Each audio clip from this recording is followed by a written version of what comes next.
안녕하세요. 국풀기파랑 국어학원 중등부 담당 강사 이하진입니다.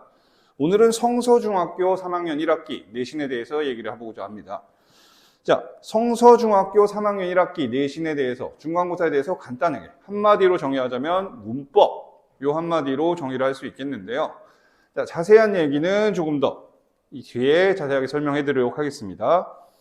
자, 먼저 간단한 표와 그래프부터 한번 보시고 들어가겠습니다. 이 표는 2022년 작년이죠. 그리고 2020년까지 3년간의 성서중학교 3학년 1학기 중간고사의 평균 점수와 표준 편차 그리고 학생들의 성적별 분포를 나타내고 있는 표입니다.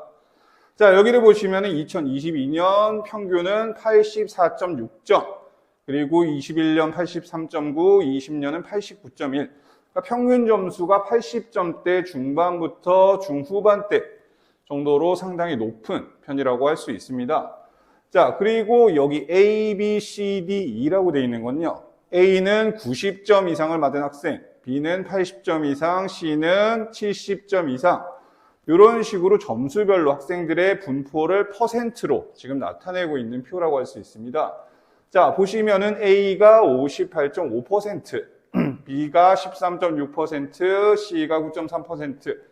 그러니까 A 90점 이상 맞은 학생들이 58%, 그러니까 50% 반 이상이 넘는다는 얘기죠. 한마디로 얘기하면은 시험의 난이도가 그렇게 어렵지 않아서 대부분 많은 학생들이 90점 이상을 맞는다고 볼 수 있습니다. 자, 그러면 이 그래프를 간단하게 보시면 이게 지금 90점 A 이상의 점수이고 요거는 평균 점수죠. 평균 점수가 2022년은 84.6점. 그러니까 거의 평균이 90에 가깝다는 얘기입니다.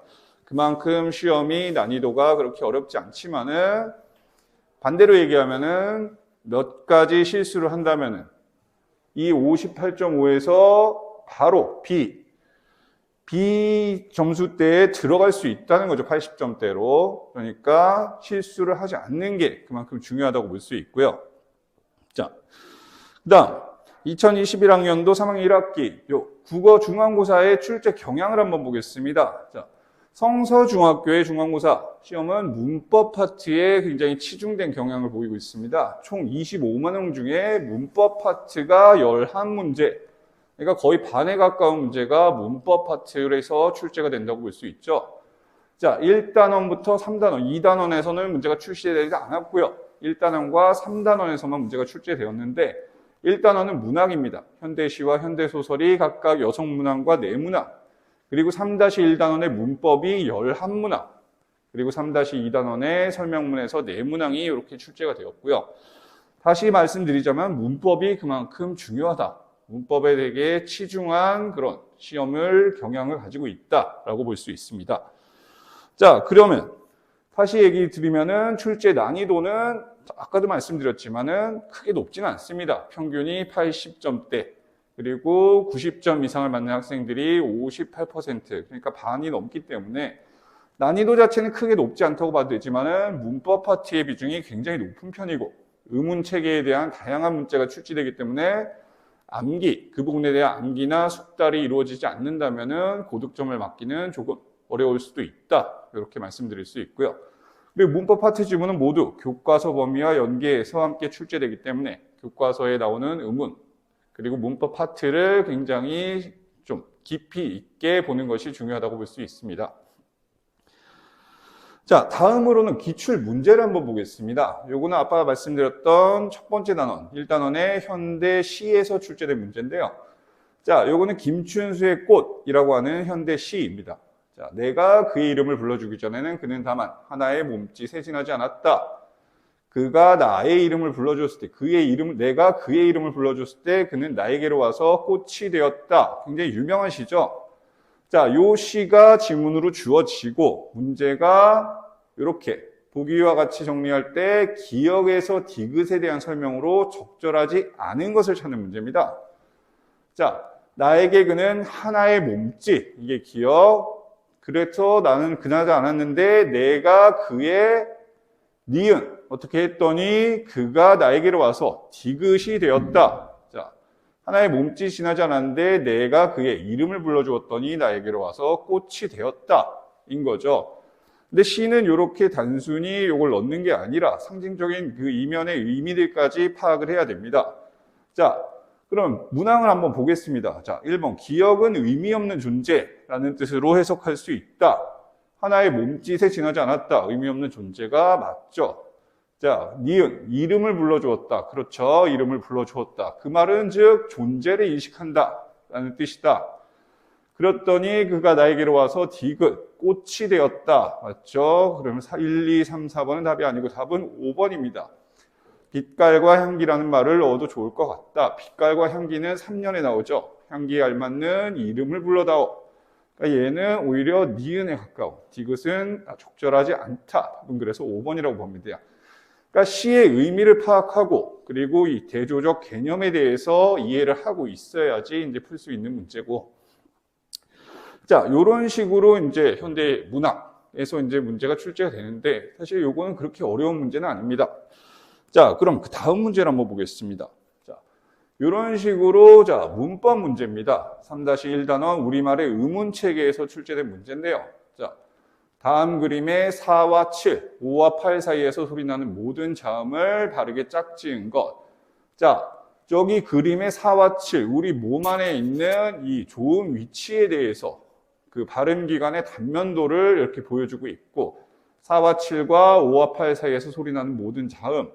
이것은 4와 7은 센입천장 소리, 그리고 5와 8은 여린 입천장 소리라고 할 수 있습니다. 이 말은 다시 말해서 조음 위치와 자음 체계, 이 표를 완전히 숙지하고 암기하고 있어야지만 풀 수 있는 문제라고 볼 수 있죠. 답은 당연히 2번입니다. 센입천장 소리인 지읒, 그리고 여린 입천장 소리인 기읒. 요거를 올바르게 짝지은 2번이라고 답을 볼 수가 있고요. 자, 이런 식으로 암기가, 문법은 특히 이제 암기가 굉장히 중요한 문제이기 때문에 여기에 대해서 확실하게 숙지를 하고 들어가야만 풀 수 있는 문제라고 볼 수 있습니다. 자, 다음 문제를 한번 보겠습니다.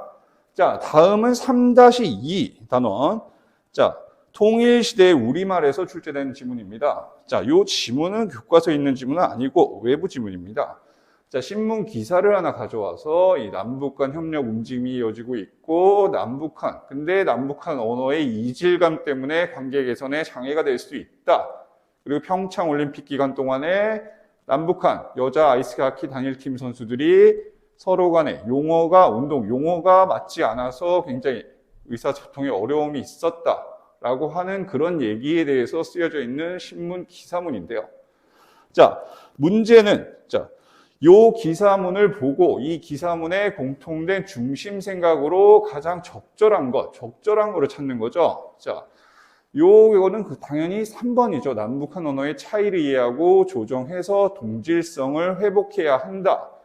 자, 요거는 이제 3-2 이제 교과서 지문에서도 계속해서 얘기하고 있는 주제이기 때문에 사실은 이 지문을 그렇게 깊이 있게 보지 않더라도 3번이라고 풀 수도 있겠지만은 자, 신문을 이렇게 기사문을 읽고 빠르게 그 중심 내용을 파악하면서 문제를 풀어 나가는 게 더 중요하다고 볼 수 있겠습니다. 자, 요런 식으로 이제 문제가 출제가 되는데 이제 보셨던 듯이 문제가 그렇게 난이도가 문법 외에는 그렇게 어려운 문제는 아닙니다. 문법만 확실하게 암기를 하고 숙지를 한다면은 바로 좋은 점수를 받을 수 있다고 그렇게 볼 수 있는 그런 이제 문제라고 할 수 있고요. 자, 다음으로 자, 내신 대비 수업을 어떤 식으로 진행을 하느냐에 대해서 설명을 드리겠습니다. 자, 먼저 기본 다지기라고 해서 이제 학교 교과서와 연계된 자습서와 평가 문제집을 통해서 예습을 진행을 할 거고요. 그리고 학습관리 클리닉, 단톡방을 통해서 학부모와 학생과 담당 강사가 모두 참여한 단톡방에서 서로 소통을 하고 관리를 하면서 이 과제를 점검하고 개인별로 맞춤 관리에 들어가고 있습니다. 그리고 정규 수업에서는 이 교과서에 맞는 기파랑 정규 교재를 사용해서 수업을 진행할 예정이고, 그거를 이제 완벽하게 숙지를 하고 이제 계속해서 기출 문제와 족보 문제를 풀면서 시험이 임박했을 때는 계속해서 틀린 문제는 다시 보고 약한 부분을 좀 더 체크해 나가면서 기출 문제를 통해서 실전 대비와 반복 숙달 훈련을 계속해서 반복할 예정입니다. 자, 이렇게 이제 성서중학교의 내신 대비가 진행이 될 거고, 저희 이 시스템을 잘 따른다면은 이 높은 점수, 고득점을 맞기는 어렵지 않다고 이렇게 말씀드릴 수 있겠습니다. 감사합니다.